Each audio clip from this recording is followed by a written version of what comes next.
नमस्कार प्रिय विद्यार्थियों, नेहल वर्चुअल स्कूल के यूट्यूब चैनल पर आप सभी का स्वागत है। मेरा नाम है प्रताप राजपुरोहित और मैं कॉमर्स के अंदर अकाउंटेंसी जो आपका सब्जेक्ट है उसके अंदर 12th के विद्यार्थियों के लिए जो पार्टनरशिप है उसका अर्थ क्या होता है और उसकी विशेषताएं क्या होती है, पार्टनरशिप किस किस तरह की होती है, ये सारी जानकारी इस वीडियो के अंदर आपको देने वाला हूँ। तो चलिए शुरू करते हैं। 12th के विद्यार्थियों के लिए जो हमारा सिलेबस का जो पॉइंट आता है वो सबसे पहला आता है पार्टनरशिप, साझेदारी का लेखांकन, आधारभूत अवधारणाएं, accounting for partnership, basic concepts. और इसमें सबसे पहली हमें ज़रूरत पड़ती है कि साझेदारी कहते किसे हैं, पार्टनरशिप किसको बोलते हैं, इसकी मीनिंग क्या है, इसकी विशेषताएं क्या है, इसके टाइप्स क्या है, प्रकार क्या है, इसका सबसे पहले हमें ज्ञान होना जरूरी है। उसके बाद में आवश्यकता पड़ती है कि उसका अकाउंटिंग ट्रीटमेंट कैसे किया जाता है। तो चलिए शुरू करते हैं कि पार्टनरशिप किसको बोलते हैं, पार्टनरशिप की शुरुआत कैसे हुई, पूरी हिस्ट्री को हम समझते हैं, जानते हैं। पार्टनरशिप पर जानने से पहले हमें इस बात का भी पता होना चाहिए कि जो हमारे व्यापार जो होते हैं ना वो किस किस तरह के होते हैं, व्यापार का स्वरूप कैसे कैसे होता है। तो देखिएगा ध्यान से, हम जब व्यापार के स्वरूप की पहचान करते हैं तो सबसे पहला जो हमारा आता है उसको हम बोलते हैं एकल व्यापार, सोल प्रोप्राइटरशिप। क्या बोलते हैं? एकल व्यापार, सोल प्रोप्राइटरशिप। अकेला व्यक्ति, कोई भी अकेला व्यक्ति अपना कोई भी कैसा भी कारोबार करता है तो उसको हम एकल व्यापार कहते हैं। एक व्यापार का स्वरूप है। उदाहरण के लिए मान लेता हूं कि एक अनु है जो अपना अकेले कारोबार कर रही है, अपना खुद का कारोबार कर रही है अनु।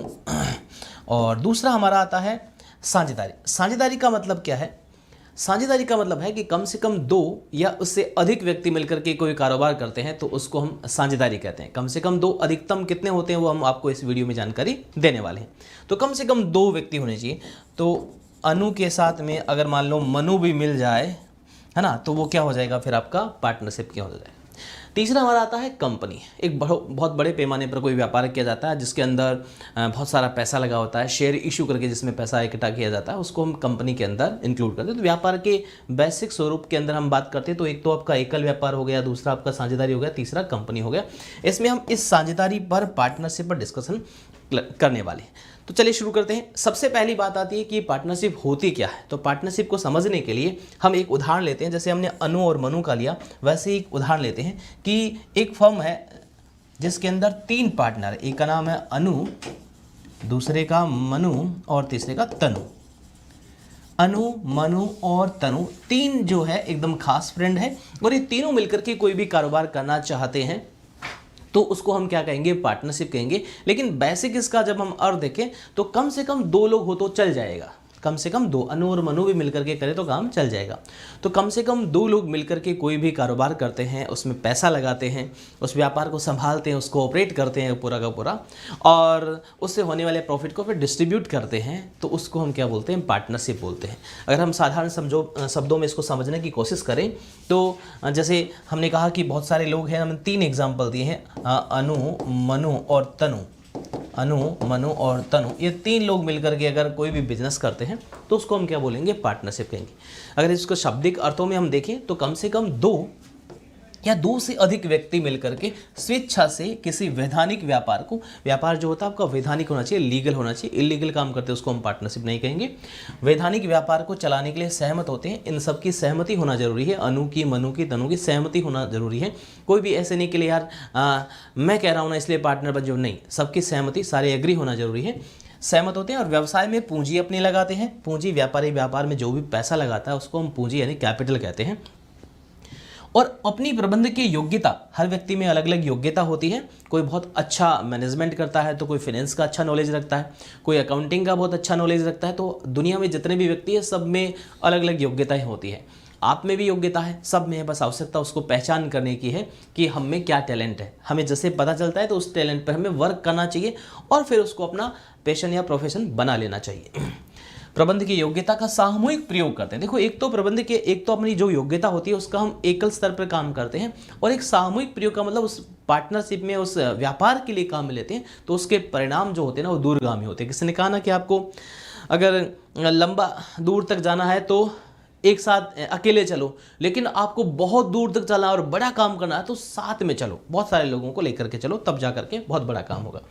तथा लाभों को आपस में बांटते हैं, उसको हम साझेदारी कहते हैं। तो कम से कम 2 या 2 से अधिक व्यक्ति मिलकर के कोई भी कारोबार करते हैं, पूंजी लगाते हैं, अपनी जो टैलेंट है, अपनी योग्यता है उसका सामूहिक व्यापार के अंदर इस्तेमाल करते हैं, उस व्यापार को चलाते हैं, उसी को हम क्या बोलेंगे, पार्टनरशिप या साझेदारी कहेंगे। ये तो साधारण शब्दों में इसका अर्थ हो गया, है ना, कम से कम 2 या इससे ज़्यादा व्यक्ति मिल करके। लेकिन जब हम इसके अर्थ की बात करते हैं तो क्या इस पार्टनरशिप से पहले हमारे पास कुछ नहीं था क्या? ये पार्टनरशिप का जो हमारा बिजनेस है उससे पहले हमारे पास कुछ नहीं था क्या? पार्टनरशिप की जब बात आती है तो भारत के अंदर इसके लिए अधिनियम भी बना हुआ है, भारत में इसके लिए एक एक्ट भी बना हुआ है जिसका नाम क्या है, भारतीय साझेदारी अधिनियम 1932। भारतीय साझेदारी अधिनियम 1932, इंडियन पार्टनरशिप एक्ट 1932। अब प्रश्न आता है कि 1932 से पहले क्या था भाई? इससे पहले कोई पार्टनरशिप का बिजनेस नहीं करते थे क्या? बिल्कुल करते थे, लेकिन जब ये एक्ट नहीं बना हुआ था तो इससे पहले जो रूल थे ना, इंडियन कॉन्ट्रैक्ट एक्ट जो है 1872 जो है, उसके रूल रेगुलेशन लागू होते थे। उसका जो चैप्टर 11 है उसके अंदर इसके रूल रेगुलेशन दे रखे थे। जो आपका भारतीय अनुबंध अधिनियम जो 1872 है उसमें साझेदारी से संबंधित रूल रेगुलेशन लिखे हुए थे।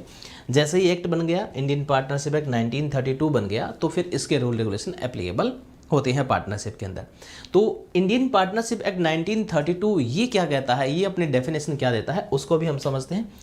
भारतीय साझेदारी अधिनियम 1932 जो है उसके सेक्शन 4 जो है वो पार्टनरशिप की डेफिनेशन देता है। सेक्शन 4 के अनुसार क्या होता है, साझेदारी उन व्यक्तियों के मध्य पारस्परिक संबंध है जो किसी ऐसे व्यवसाय के लाभों को बांटने के लिए सहमत हुए हैं जिसका संचालन उन सबके द्वारा या उन सब की ओर से किसी एक के द्वारा किया जाता है। ये डेफिनेशन पार्टनरशिप एक्ट 1932 के सेक्शन 4 में दे रखा है। जो भी एक्ट होते हैं उस एक्ट में अलग अलग सेक्शन बने होते हैं, उस सेक्शन में आपकी उसकी जो डेफिनेशन दे रखी होती है उस डेफिनेशन को हमें एज इट इज लिखना होता है। अगर मान लो कि आपके एग्जाम में क्वेश्चन पूछा जाता है कि पार्टनरशिप किसे कहते हैं, साझेदारी किसे कहते हैं, तो आप उसका अर्थ लिख सकते हैं, ये डेफिनेशन भी लिख सकते हैं। लेकिन ये कहे कि भारतीय साझेदारी अधिनियम 1932 के अनुसार साझेदारी की परिभाषा दीजिए, तो हम इसमें कुछ भी बदलाव नहीं कर सकते हैं, जैसा दे रखा है वैसा का वैसा में लिखना होता है। तो इंडियन पार्टनरशिप एक्ट 1932 है वो कहता है साझेदारी उन व्यक्तियों के मध्य संबंध है, यानी लोग जो होते हैं उनका पारस्परिक संबंध है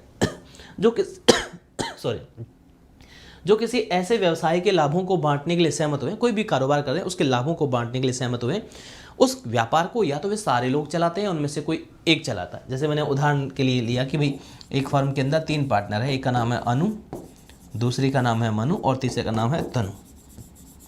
तो या तो ये तीनों मिलकर के उस पार्टनरशिप के बिजनेस को करेंगे, या फिर तीनों में से एक मान लो कि भाई ये अनु कहे कि भाई मैं बहुत टैलेंटेड हूँ, मनु और तनु आप टेंशन ना करो, आप तो पैसे दे दीजिएगा, मैं सारा संभाल लूँगी। तो ये मनु और तनु के बिहाफ पे अनु भी उस व्यापार को ऑपरेट कर सकती है। ठीक है, तो ये पार्टनरशिप एक्ट 1932 के अंदर इसकी डेफिनेशन दे रखी है। जब डेफिनेशन पूछी जाती है तो हमें ऐसे कैसे लिखनी होती है, और जब अर्थ पूछा जाए तो हम अपने हिसाब से लैंग्वेज में उसको लिख सकते हैं।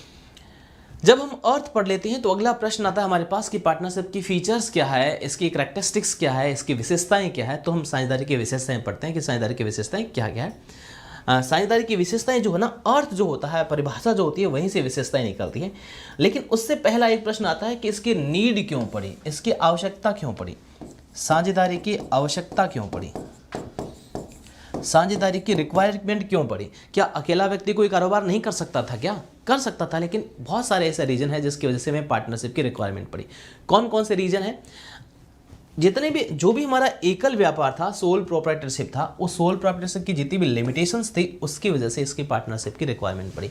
माना था हमने पहले कि भाई अनु अकेली कोई व्यापार कर रही है, तो अनु सब कुछ नहीं कर सकते। मान लो कि अनु में फिनेंस का नॉलेज अच्छा है, वित्त का अच्छा ज्ञान रखती है, लेकिन अच्छी मार्केट का नॉलेज नहीं है ना, अच्छा व्यापार को प्रबंधन का ज्ञान नहीं हो मान लो, तो वो सब कुछ नहीं जानती हो।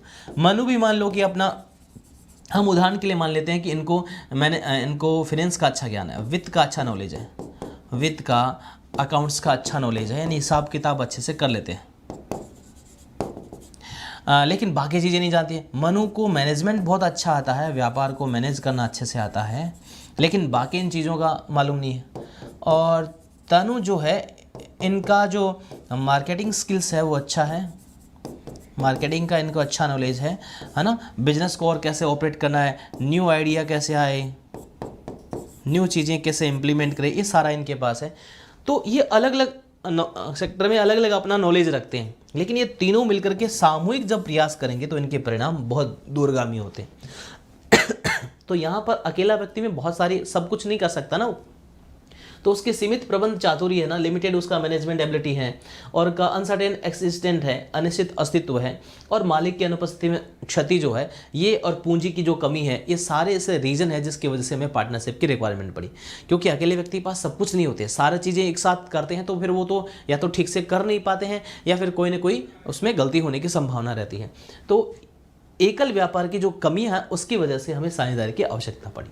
हमने साझेदारी का अर्थ देख लिया, उसके बाद में परिभाषा देख ली, साझेदारी की आवश्यकता क्यों पड़ी ये देख लिया। अब हम बात करते हैं इसके फीचर्स क्या है, कौन कौन से ऐसे विशेषताएं हैं जो अर्थ और डेफिनेशन से निकलती है। सबसे पहला फीचर इसका आता है आपका साझेदारों की संख्या, नंबर ऑफ पार्टनर्स, कि भाई पार्टनरशिप में कितने पार्टनर होना चाहिए। हमने ये तो आपको पहले बता दिया था कि मिनिमम कितने होने चाहिए, कम से कम 2 पार्टनर होने चाहिए। कम से कम कितने होने चाहिए, 2 पार्टनर होने चाहिए। ज़्यादा से ज़्यादा कितने हो सकते हैं, ज़्यादा से ज़्यादा 50 हो सकते हैं। कम से कम 2, अधिकतम 50 पार्टनर हो सकते हैं। ध्यान दीजिएगा, जो पार्टनरशिप के जो अधिकतम संख्या है मेंबर की, उसका पार्टनरशिप में नहीं लिखा हुआ है कि भी ज़्यादा से ज़्यादा कितने पार्टनर हो सकते हैं, लेकिन यहाँ पर हमारी कंपनी जो एक्ट है वो बाउंड करता है कि भाई 50 से ज़्यादा नहीं होने चाहिए। 50 ज़्यादा तो फिर उसको कंपनी फॉर्मेट में आप बदलवाइए। 50 तक है तो आप उसको पार्टनरशिप में चला सकते हैं। तो कम से कम 2 लोग होने चाहिए और अधिकतम 50 हो सकते हैं। छोटे प्रश्न में इस तरह का क्वेश्चन पूछ लिया जाता है कि साझेदारों की संख्या कम से कम कितनी होनी चाहिए और अधिकतम कितनी हो सकती है। दूसरा हमका आता है, इसमें आता है समझौता या एग्रीमेंट। जब भी पार्टनरशिप का कार्य होता है तो वहाँ पर समझौता होना बहुत ज़रूरी है। समझौते को किसको बोलते हैं, समझौता? जब 2-3 लोग मिलकर के आपस में किसी व्यापार व्यवसाय की चर्चा करते हैं, बातचीत करते हैं कि हमें कारोबार करना है, ऐसे करना है, ऐसे करना है, प्लान बनाते हैं कौन क्या क्या करेगा, वो समझौता होता है, एग्रीमेंट होता है वो। यानी व्यापार चलाने के लिए कौन क्या क्या करेगा, कैसी कैसी व्यवस्थाएं रहेगी, वो सारा एग्रीमेंट होता है। तो वो एग्रीमेंट हमें क्या है, बना लेना चाहिए। जैसे हमने आपको कहा कि व्यापार कौन करेगा, व्यापार करेंगे जो जान पहचान वाले हैं वही लोग करेंगे। अनु, मनु, तनु ये व्यापार करने वाली है ना। तो अनु को, मनु और तनु को एग्रीमेंट कर लेना चाहिए। देखो दोस्ती अपनी जगह है, व्यापार अपनी जगह है ना। व्यापार या पैसा जो होता है ना, बड़े बड़े रिश्तों को ख़राब कर देता है। तो यहाँ पर पहले से बातचीत होने जानी चाहिए, नहीं तो फिर क्या आपके रिश्ते खराब हो गए, लिहाज में आप कहो भी नहीं और अंदर ही अंदर घुटते ही रहोगे, है ना। होता है ना जीवन में भी, हम कई बार आपके फ्रेंड होते हैं, कई ऐसे होते हैं जहाँ हम कह नहीं पाते हैं, अच्छा भी नहीं लग रहा है, कोई कुछ कहता है तो अच्छा भी नहीं लग रहा है, लेकिन कह भी नहीं पाते। तो इससे अच्छा एग्रीमेंट होना चाहिए आपके पास। और बेस्ट माना जाता है आपको लिखित में अनुबंध होना चाहिए। जो भी बातचीत है स्पष्ट लिखे, कौन कितना रुपया लाएगा, व्यापार से पैसा निकालने का तरीका क्या रहेगा, व्यापार में कौन कितनी सेवाएं कब देगा, टाइम क्या रहेगा, अगर कोई लोन देगा तो उसका रोल रेगुलेशन क्या रहेगा, सब कुछ स्पष्ट रूप से लिखा होना चाहिए, बेस्ट माना जाता है। तो ये एग्रीमेंट जो है ना आपका लिखित में अच्छा माना जाता है। कैसा होना चाहिए, लिखित में होना चाहिए, वो बढ़िया माना जाता है। लेकिन ये मौखिक भी हो सकता है, जरूरी नहीं लिखित में हो, आप इसको ऑरल भी एग्रीमेंट करा सकते हैं, ऑरल भी एग्रीमेंट हो सकता है आपका, ठीक है। लेकिन विवाद होने की स्थिति में बड़ी परेशानी आती है, इसलिए लिखित वाला एग्रीमेंट बढ़िया माना जाता है, रिटर्न में कर लेना चाहिए, बेस्ट रहता है। और वो भी हम बताएंगे कि जब रिटर्न में आपने एग्रीमेंट नहीं कर रखा है, कोई दिक्कत आ जाती है तो किस तरह से होते हैं, वो भी हम आगे जो क्लासेस होगी उसके अंदर हम आपको बताएंगे। तीसरा महत्वपूर्ण जो इसका फीचर आता है, लाभों का विभाजन, डिवीजन ऑफ प्रॉफिट। सॉरी, लाभों का विभाजन। जब कोई भी कारोबार आप करते हो तो वो आप कारोबार करें तो उसमें लाभों का विभाजन होना चाहिए। अगर लाभों का विभाजन आप नहीं करें, व्यापार करें, सिर्फ प्रॉफिट डिस्ट्रीब्यूट नहीं करेंगे तो उसको हम पार्टनरशिप नहीं कहेंगे, है ना। सेवा के लिए कोई काम कर रहे हैं, पैसा नहीं कमा रहे हैं, उसको हम पार्टनरशिप नहीं कहेंगे। लाभों का विभाजन होना चाहिए। लाभों का विभाजन कैसे करोगे, आपने कोई ना कोई समझौता बनाया, उस समझौते के अनुसार बनाओगे, और समझौता आपने नहीं बना रखा है तो आप उसको बराबर बराबर बांटोगे। समझौते के अभाव में बराबर बांटा जाता है, तो आप लाभों का विभाजन करोगे। डिवीजन ऑफ प्रॉफिट होना चाहिए। अगर लाभों का विभाजन, डिवीजन ऑफ प्रॉफिट किसी कारोबार में नहीं हो रहा है तो उसको पार्टनरशिप नहीं कहेंगे।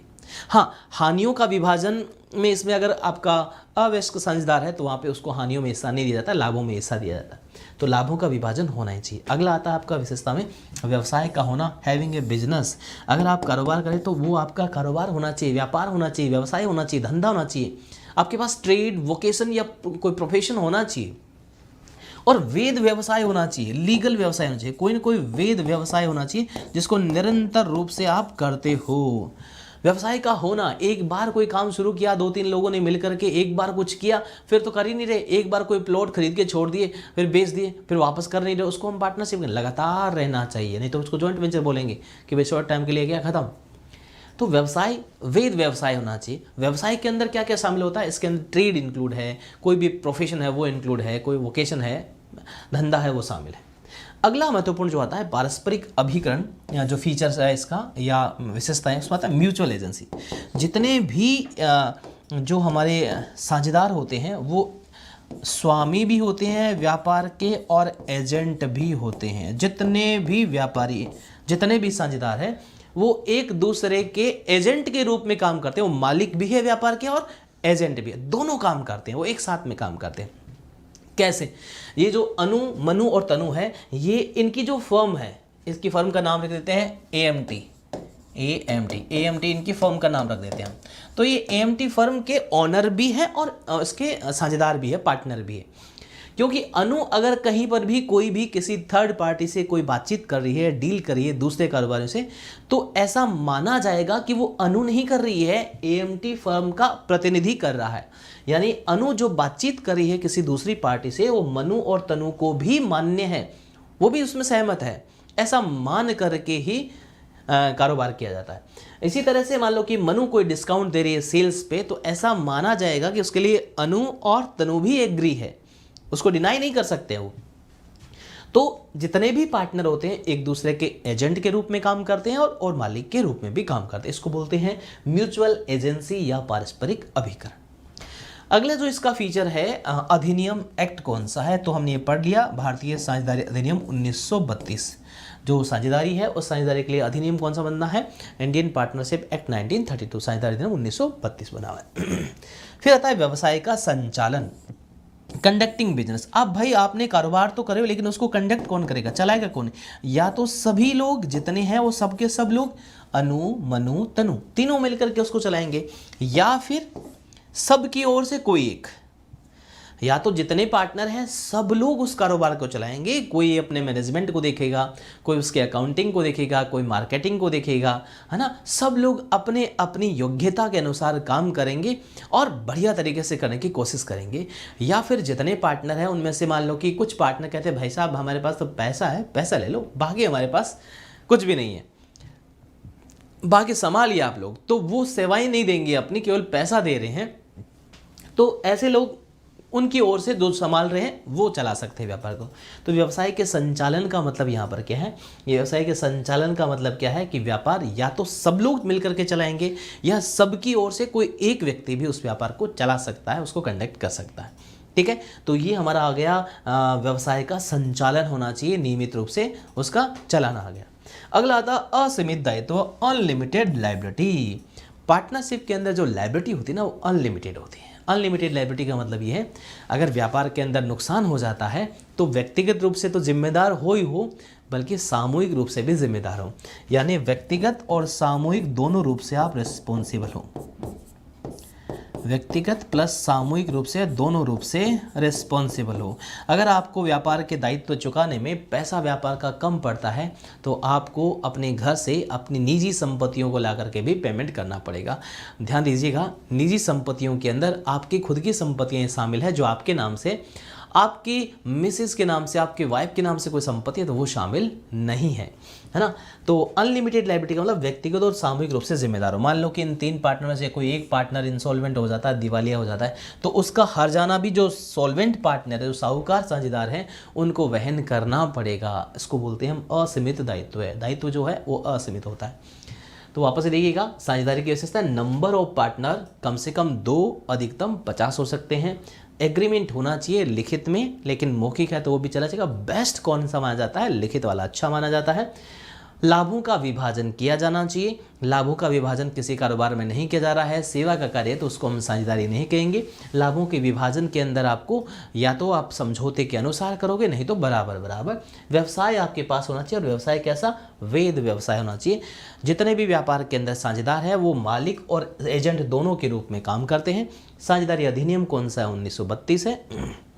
व्यवसाय सब लोग चला सकते हैं मिलकर के, या सब की ओर से कोई एक व्यक्ति भी उस कारोबार को ऑपरेट कर सकता। असीमित दायित्व अनलिमिटेड लायबिलिटी का मतलब साझेदारी के कारोबार के अंदर जो साझेदार होता है वो व्यक्तिगत रूप से भी जिम्मेदार होता है और सामूहिक रूप से भी जिम्मेदार होता है, दोनों तरीके से जिम्मेदार होता है। तो हमने इस क्लास के अंदर आपको क्या क्या बताया, हमने सबसे पहले बताया कि साझेदारी जो होती है उसका अर्थ क्या होता है वो समझा दिया, साझेदारी की परिभाषा क्या होती है वो समझा दिया, साझेदारी की आवश्यकता क्या है वो भी बता दी, और साझेदारी की विशेषताएं भी बता दी कि साझेदारी की विशेषताएं क्या होती है। इसी तरह से और भी पार्टनरशिप से रिलेटेड और कंपनी से रिलेटेड जो क्लासेज और वीडियो है वो हम इस चैनल पर आपके लिए लेकर के आते रहेंगे। ये क्लास कैसी लगी आपको कमेंट बॉक्स में लिख के जरूर बताना, आपका जो कमेंट है वो हमारा उत्साहवर्धन करेगा। Thank you so much.